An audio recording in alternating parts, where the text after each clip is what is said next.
പിതാവിൻ്റെയും പുത്രൻ്റെയും പരിശുദ്ധാത്മാവിൻ്റെയും നാമത്തിൽ ആമേൻ. എൻ്റെ ഈശോയെ, ഒരു പകലിൻ്റെ ദൂരം ഇന്ന് എനിക്ക് മുന്നിൽ അവസാനിക്കുമ്പോൾ എന്നെ വഴി നടത്തിയതിന് അങ്ങേക്ക് ഞാൻ നന്ദി പറയുന്നു.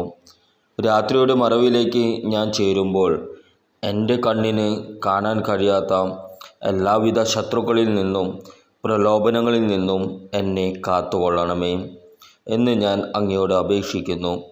രാത്രിയുടെ ഭീകരതയിലും അന്ധകാരത്തിൻ്റെ പിടിയിലും ഞാൻ അകപ്പെടാതിരിക്കട്ടെ. നാളെ എന്നെ കാത്തിരിക്കുന്ന എല്ലാ വിപത്തുകളും ഈ രാത്രിയിൽ ഞാൻ ഉറങ്ങുമ്പോൾ തന്നെ അങ്ങ് ക്രമീകരിക്കണമേ.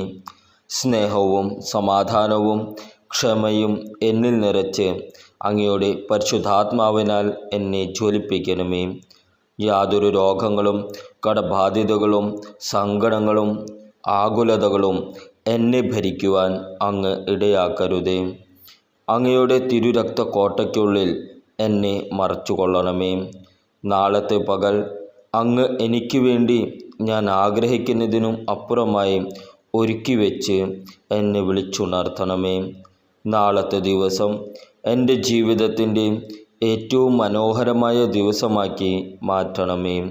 സങ്കടങ്ങളെ എല്ലാം തുടച്ചു നീക്കുന്ന നല്ലൊരു ദിവസം നാളെ എനിക്കായി ഒരുക്കണമേ. ആമേൻ. സ്വർഗസ്ഥനായ ഞങ്ങളുടെ പിതാവേ, അങ്ങയുടെ നാമം ഉചിതമാകണമേ. അങ്ങയുടെ രാജ്യം വരണമേ. അങ്ങയുടെ തിരുമനസ് സ്വർഗത്തിലെ പോലെ ഭൂമിയിലുമാകണമേ.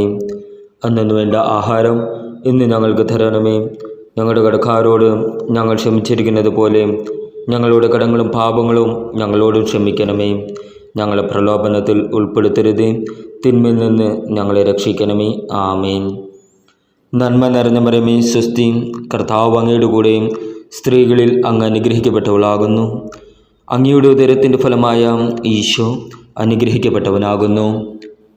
പരിശുദ്ധ മറിയമേ, തമ്പുരാൻ്റെ അമ്മേ, പാപികളായ ഞങ്ങൾക്ക് വേണ്ടി എപ്പോഴും ഞങ്ങളുടെ മരണസമയത്തും തമ്പുരാനോട് അപേക്ഷിക്കണമേ. ആമേൻ. പിതാവിനും പുത്രനും പരിശുദ്ധാത്മാവിനും സ്തുതി, ആദ്യയിലെ പോലെ ഇപ്പോഴും എപ്പോഴും എന്നേക്കും. ആമേൻ. ക്രിസ്തുവിലുള്ള പ്രിയപ്പെട്ട സഹോദരി സഹോദരന്മാരെ, ഇന്നത്തെ ദൈവവചനം വിശുദ്ധ യോഹന്നാൻ എഴുതിയ സുവിശേഷം 16-ാം അധ്യായം 16 മുതൽ 20 വരെയുള്ള വാക്യങ്ങൾ. അല്പസമയം കഴിഞ്ഞാൽ നിങ്ങൾ എന്നെ കാണുകയില്ല. വീണ്ടും അല്പസമയം കഴിഞ്ഞാൽ നിങ്ങൾ എന്നെ കാണും. അപ്പോൾ അവൻ്റെ ശിഷ്യന്മാരിൽ ചിലർ പരസ്പരം പറഞ്ഞു, അല്പസമയം കഴിഞ്ഞാൽ നിങ്ങൾ എന്നെ കാണുകയില്ല, വീണ്ടും അല്പസമയം കഴിഞ്ഞാൽ നിങ്ങൾ എന്നെ കാണും എന്നും ഞാൻ പിതാവിൻ്റെ അടുത്തേക്ക് പോകുന്നു എന്നും അവൻ നമ്മോട് പറയുന്നതിൻ്റെ അർത്ഥമെന്താണ്? അവർ തുടർന്നു, അല്പസമയം എന്നതുകൊണ്ട് അവൻ എന്താണ് അർത്ഥമാക്കുന്നത്? അവൻ പറയുന്നതെന്താണെന്ന് നമുക്കറിഞ്ഞുകൂടാ. ഈ കാര്യം അവർ തന്നോട് ചോദിക്കാൻ ആഗ്രഹിക്കുന്നു എന്ന് മനസ്സിലാക്കി യേശു പറഞ്ഞു, അല്പസമയം കഴിഞ്ഞാൽ നിങ്ങൾ എന്നെ കാണുകയില്ല, വീണ്ടും അല്പസമയം കഴിഞ്ഞാൽ നിങ്ങൾ എന്നെ കാണും എന്ന് ഞാൻ പറഞ്ഞതിനെപ്പറ്റി നിങ്ങൾ പരസ്പരം ചോദിക്കുന്നുവോ?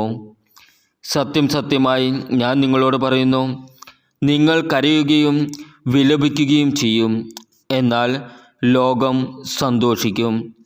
നിങ്ങൾ ദുഃഖിതരാകും. നമ്മുടെ കർത്താവായ ഈശോ മിശിഹായ്ക്കും സ്തുതി.